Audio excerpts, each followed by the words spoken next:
जय श्रीमन नारायण। ए पर जे टिप्पणी हम करे जा रहल बा रामानुजदास श्रीमान गट्टू वेणुगोपाल स्वामी जी के द्वारा दिहल गयल बा। अध्याय 10 विभूति योग श्लोक 27।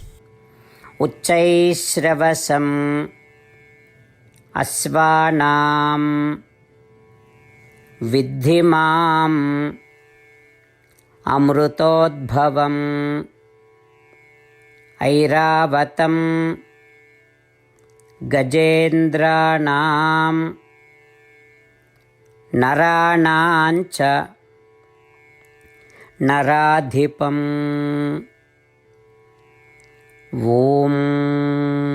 गीताचार श्री कृष्ण परमात्मा अर्जुन समेत हमनी सबके विभूति योग सिखा रहल बानी। परमात्मा कह रहल बाड़न, अर्जुन जब दूध के सागर मंथन भइल ता उच्च श्रवा नामक एगो भव्य घोड़ा और ऐरावत नामक एगो भव्य हाथी के उदय भइल। अर्जुन हम घोड़न में उच्च श्रवा हई जे सब घोड़ा में श्रेष्ठ बानी, और हम हाथी में ऐरावत हई जौन सब हाथी में श्रेष्ठ बानी, और हम सब व्यक्तियन में राजा हई। जैसे श्री कृष्ण परमात्मा कह रहल बानी कि उ उच्च श्रवा नामक घोड़ा हई आपन तत्व ऊंचा रख ले बाड़े, और ऐरावत जैसन हाथी में आपन तत्व ऊंचा रख ले बाड़े। साथ ही उ कह रहल बानी कि उनका उच्च तत्व उपस्थित के चलते मनुष्य में से एगो राजा बन जाई। श्री कृष्ण परमात्मा के उपदेश के ध्यान में रखा जब भी हमनी के उच्च श्रवा घोड़ा के नाम सुनल जाला ता जब भी ऐरावत जैसन हाथी के नाम सुनल जावा ता हमनी के श्री कृष्ण परमात्मा आ श्रीमन नारायण के याद करे के चाहिए। और जब भी हमनी के आपन बीच के राजा प्रभु और मंत्री लोगन के देखनी याद करनी कि ऊ में श्री कृष्ण परमात्मा के तत्व के उत्कर्ष के कारण ऊ पद मिल रहल बा, ता हमनी के श्री कृष्ण परमात्मा और श्रीमन नारायण के याद करे के चाहिए। श्री कृष्ण परमात्मा और श्रीमन नारायण के सामने समर्पण करके अपन जीवन के सार्थक बनावे के प्रयास करत हमनी के श्री कृष्ण परमात्मा के वचन के श्लोक के रूप में दोहरावे के प्रयास कहल जाए। उच्चैश्रवसमस्वानां विद्धि माम् अमृतोद्भवम् ऐरावतं गजेन्द्राणां नराणांच नराधिपम्। श्रीमन्नारायण करिष्ये वचनं तव। सर्वं श्रीकृष्णार्पणमस्तु। जय श्रीमन्नारायण। श्रीमद् भगवत गीता का पूरा सार श्री कृष्ण परमात्मा ने अध्याय 18वें के श्लोक 65 से 70 में 8 काम करे खातिर दिले बाड़े। श्री कृष्ण कहले हम ओ लोगन से प्रेम करनी जो लोग इन 8 बातन के मान तारे। हम ओ भक्तन के हर तरह से रक्षा करब।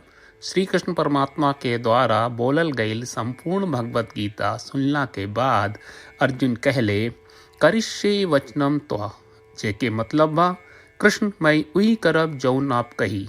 यही कारण बा श्री कृष्ण अर्जुन के हर तरह के सफलता आ विजय प्रदान करेले। आई परमात्मा के आपन व्रत देई कि हमनी के ये 8 गौ कर्म के पालन करी जा। ई वचन परमात्मा के देवे से बड़न कौनो पूजा तपस्या यज्ञ नहीं। हम 8 प्रण कहब जौन हमनी के करे के चाहिए। आप सब कृपया इन्हन के आपन दिमाग और दिल में सोची।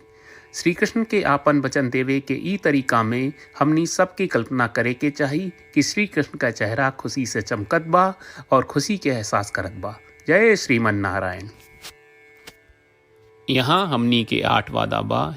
हमनी के पहला वादा, हे श्रीमन नारायण आपका निर्देश के मुताबिक हम हमेशा तोहार ध्यान करब और तोहार बारे में सोचब।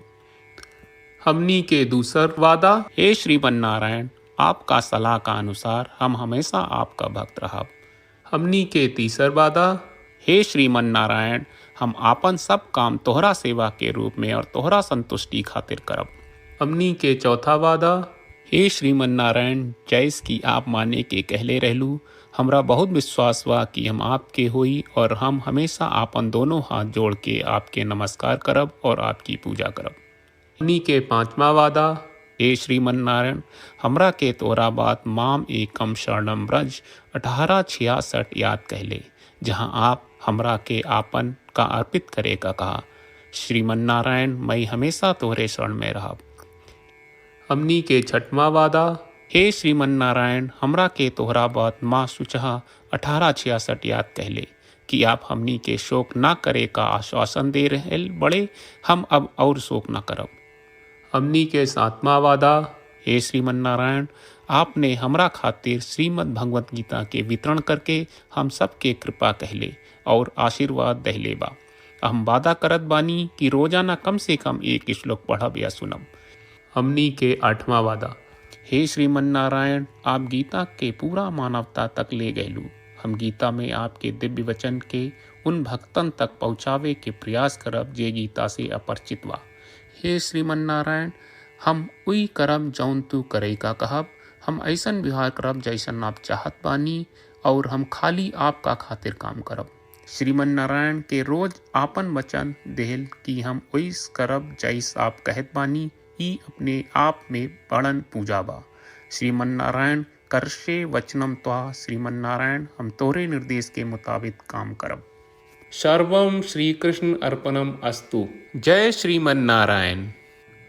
उच्चैश्रवसम् अश्वानां विद्धि माम् अमृतोद्भवम् ऐरावतं गजेन्द्राणां